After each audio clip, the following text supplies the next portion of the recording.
मोदी सरकार के बनने से पहले किस तरह पॉलिसी पैरालिसिस की स्थिति थी। ब्रह्मोस मिसाइल के निर्यात को लेकर साफ नीति न होने की वजह से देरी हुई। एबीपी न्यूज के खुलासे के बाद चर्चा गर्म हो गई है। रक्षा मंत्रालय के प्रधान सलाहकार हैं लेफ्टिनेंट जनरल विनोद खंडारे, कह रहे हैं अब सरकार की नीति साफ है। डीआरडीओ के पूर्व चेयरमैन जी सतीश ने भी कहा है मोदी सरकार आने के बाद फर्क पड़ा है। रक्षा क्षेत्र में मेक इन इंडिया अभियान ने रफ्तार पकड़ी है।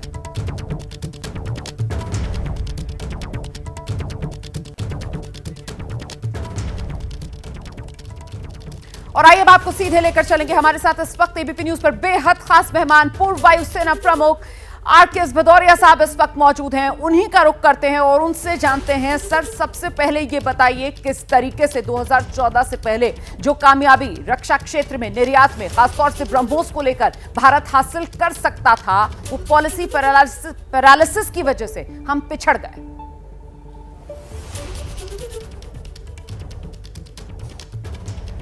ये तो जो मैं देख रहा हूँ, जो भी आपने डॉक्यूमेंट्स की बात कर रहे हैं, I was not privy to it, but ऐसा है तो ये तो बहुत ही दुखद है, अनफॉर्चुनेट है। एंड ब्रह्मोस एक बहुत ही कामयाब इक्विपमेंट सिस्टम जो हमने डेवलप किया। ऐसी चीज के एक्सपोर्ट के लिए तो एक पॉलिसी सपोर्ट बहुत जरूरी है। एक गवर्नमेंट की intent, proactive approach for exports बहुत जरूरी है। एंड उसके कारण अगर इसका एक्सपोर्ट डिले हुआ तो ये हमारे लिए, डिफेंस इंडस्ट्री के लिए, हमारे पूरी इकोसिस्टम के लिए, हमारी देश के लिए इस डिले से बहुत नुकसान हुआ है। और सर, प्रोएक्टिवनेस 2014 के बाद, खासतौर से वो राजनीतिक इच्छा शक्ति 2014 के बाद उसे तब्दील होते हुए आपने किस तरीके से देखा? 2014 के बाद इस गवर्नमेंट के अंदर प्राइम मिनिस्टर मोदी की लीडरशिप में जो चेंजेस देखे हैं वो तो हमारे सब सामने है ही। पहले तो बिल्कुल जो पॉलिसी चेंजेस आए, डीपीपी को चेंज करके डिफेंस डीएपी बनाया गया, एक्विजिशन प्रोसीजर, उसको काफी इम्प्रूव किया गया from defence production point of view. तो सबसे पहले डिफेंस प्रोडक्शन को एनहांस करने के लिए, इंडिजनाइज करने के लिए, मेक इन इंडिया, आत्मनिर्भर, उसको रियली ग्राउंड पे उतारने के लिए एंड ग्राउंड रियलिटीज इन चीजों में चेंज करने के लिए उसका असर आने लग गया है। Defence production across the board बढ़ने लग गया। डिफेंस एक्सपोर्ट के लिए बहुत अच्छे कदम उठाए गए। जो defence production and export promotion policy 2020 की, वो इसका एक बेसिस बना। तो गवर्नमेंट की पॉलिसी चेंजेस, उसके बाद बहुत ही प्रोएक्टिव एक्शन। पहले हमारे मिशन, जो हमारी एम्बेसीज होती हैं, हमारे डिफेंस अटैचेस होते हैं, वो इसमें इन्वॉल्व भी नहीं होते थे हमारे एक्सपोर्ट को प्रमोट करने के लिए। इम्पोर्ट को जरूर प्रमोट करते थे। वहाँ की हमारी फॉरेन कंपनीज है, उनकी क्या कब मीटिंग्स को आ रहे हैं, कैसे उनके क्या नए प्रोडक्ट्स हैं, वो सारी इंफॉर्मेशन आती थी। एक्सपोर्ट के लिए कोई ऐसा प्रोविजन नहीं था, ना कोई ऐसी सपोर्ट थी। आज की तारीख में हमारी एम्बेसीज, मिशन, हमारे डिफेंस अटैचेस, उनको ये निर्देश दिए गए हैं कि हमारी खाली डीपीएसयूज नहीं, हमारे प्राइवेट सेक्टर के एक्सपोर्ट के लिए भी प्रोएक्टिव सपोर्ट किया जाए, उनको वहां पे प्रमोट किया जाए। सो ये एक्शंस लिए गए। ब्रह्मोस, तेजस, ये इक्विपमेंट बहुत जरूरी है एक्सपोर्ट के लिए। एयर चीफ मार्शल, जिस तरह से हमने 5 सालों का ये लेटर्स अलग अलग हमने देखे 4 पन्ने के, ये साफ दर्शा रहा है कि एक पॉलिसी पैरालिसिस था और अलग अलग रीजंस दिए गए। मत जाओ मिलो, वो आ रहे हैं तब भी मत मिलो, आप भी मत जाओ मिलने के लिए। मैं जानना चाहता हूँ आपसे, अगर आप दर्शकों को बता सकें कि ये इस तरह की चीज़ जब होती है और या फिर जब नहीं होती है तो उसका देश पर और इंडियन आर्म फोर्सेस पर किस तरह से प्रभाव होता है? क्या वो केवल और केवल एक व्यापार के पॉइंट ऑफ व्यू देखा जाना चाहिए, केवल job creation point of view, economy point of view देखा जाना चाहिए, या फिर इसके असर, अगर ब्रह्मोस सप्लाई नहीं होता है तो इसका असर इंडियन आर्म फोर्सेस पर, क्योंकि आप एयरफोर्स के चीफ रह चुके हैं, देश पर किस तरह से पड़ता है? इसका असर, अगर हम ऐसे सिस्टम्स को एक्सपोर्ट करते हैं, डिफेंस इंडस्ट्री का एक्सपोर्ट बढ़ता है, particularly system like BrahMos export करते हैं, तो इसका असर लाइक यू राइटली सेड खाली एक्सपोर्ट रिलेटेड बेनिफिट्स पे नहीं है।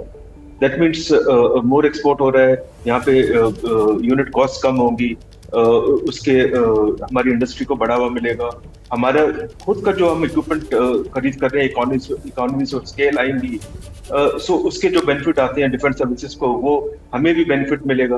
But at the overall big picture strategic level देश के लिए ये एक बहुत बड़ा कदम होता है ऐसे इक्विपमेंट को एक्सपोर्ट करना। Okay. वो हमारी सेनाएं जब हम एक्सरसाइजेस करते हैं, जब हम इंटरेक्शन करते हैं फॉरेन फ्रेंडली कंट्रीज के साथ, वहां अगर हमारे इक्विपमेंट वो यूज कर रहे हैं, उसके साथ जब इंटरेक्शन होता है तो हमारी अलग जगह बनती है। और जब हम अपने रीजन में एक उभरती पावर बन के आ रहे हैं, सब बहुत इंपॉर्टेंट रीजनल पावर बन रहे हैं एंड हम विश्व स्तर पे एक बड़ी पावर बनना चाहते हैं, तो हम एक डिफेंस इंपोर्टर से डिफेंस एक्सपोर्टर बनना बहुत जरूरी है। एंड आज की तारीख में डिफेंस एक्सपोर्ट में, चाहे वो साउथ ईस्ट एशिया ले लीजिए, चाहे मिडिल ईस्ट ले लीजिए, चाहे अफ्रीकन कंट्रीज, सम लैटिन अमेरिकन एरियाज, ये तो एरियाज ऐसे हैं जहाँ खाली ब्रह्मोस ही नहीं देख रहा अपने एक्सपोर्ट को फैलाने के लिए। Many of our other private sector industry and DPSUs इस एरिया को देख रहे हैं कि बहुत अपॉर्चुनिटीज एक्सपोर्ट के लिए। तो ऐसी इक्विपमेंट डिफेंस इंडस्ट्री पर्टिकुलरली जो एक्सपोर्ट होता है, उसका इम्पैक्ट खाली इकोनॉमिक टर्म में नहीं देखना चाहिए। It has a very strategic level impact and higher level impact. देश की जो जगह बनती है हमारे इंटरेक्शन में इस रीजन में और जहां भी हम एक्सपोर्ट करते हैं, उनसे इंटरेक्शन बढ़ता है, मार्शल, हमारे ऊपर निर्भरता बढ़ती है। वही तो नहीं बनने दिया जा रहा था। जब तक आप आयात करते रहेंगे, इंपोर्ट करते रहेंगे, तभी तो एक जो तबका होता है उसे मलाई खाने का मौका मिलता है, जिसके अलग अलग स्कैम्स हमने 2014 से पहले देखे थे। और अगर आप एक्सपोर्ट करेंगे तो जाहिर सी बात है कि वो पूरे देश के लिए एक बेहतरीन चीज़ होती है। एयर चीफ मार्शल, एक स्पेसिफिक चीज़ है, मैं थोड़ा सा जूम इन करूंगा, MTCR रिलेटेड जो उसको मेंशन किया गया था, मैं आपसे समझना चाहूंगा क्योंकि ये टेक्निकल भी है। यहां पर एक फॉरेन सेक्रेटरी का लेटर लिखा गया 2011 में, और यहां पर कहा गया कि missile technology control regime and has begin the process of engagement with regime. Basically कहा गया MTCR missile technology control regime के हवाले से आप थोड़ा सोच लीजिए, समझ लीजिए, देश उसका हिस्सा बनने जा रहा है। अब तो हम बन गए पर उसका देश हिस्सा बनने जा रहा है, उसके हिसाब से ब्रह्मोस मिसाइल एक्सपोर्ट होना चाहिए नहीं होना चाहिए। ज़रा ये आप दर्शकों को बताएंगे कि MTCR जैसे और भी ऐसे मुद्दे उठाए गए हैं, ये कितना लॉजिकल है, कितना वाजिब है इस तरह के मुद्दों को ये वजह बनाकर रोकने में, अटकाने में, लटकाने में और भटकाने में। देखो, जहाँ तक MTCR का सवाल है, ब्रह्मोस इन पर्टिकुलर ये 300 किलोमीटर कम रेंज का वेपन है जी।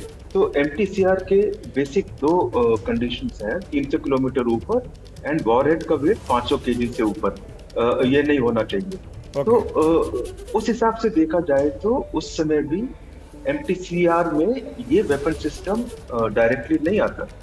It is a different matter. मैंने लेटर नहीं देखा किस संदर्भ में, but it's a different, it is required that government का policy clearance and policy in matter of missiles जब हम एक्सपोर्ट करते हैं वो बहुत जरूरी है जी। तो ऐसे इक्विपमेंट का गवर्नमेंट पॉलिसी सपोर्ट के बिना एंड गवर्नमेंट क्लियरेंस के बिना एक्सपोर्ट नहीं हो सकता, BAPL या प्राइवेट सेक्टर भी करे। तो वो हमें स्टेप बहुत पहले ले लेना चाहिए था। जैसे ही हम एक एक्सपोर्ट स्टेटस में, एक्सपोर्ट कैपेबिलिटी में इस इक्विपमेंट में आए, उससे ये पहले हो सकता था। MTCR रिलेटेड इशू मेरे हिसाब से ऐसा कोई बाधा आनी नहीं चाहिए। जैसे ही घड़ी का काटा दोपहर 2:30 पे आए, बबीता जी का दिल सास बहू साजिश के लिए मचल जाए। और ये है इनकी बहू, पूरे दिन ऑफिस की टेंशन हो जाए गॉन जब ये करें अपना फेवरेट शो फ्री टाइम पे ऑन। इनकी तरह आप भी देखें अपना फेवरेट शो अपने टाइम पर और डाउनलोड कीजिए ABP लाइव ऐप अपने स्मार्ट टीवी पर।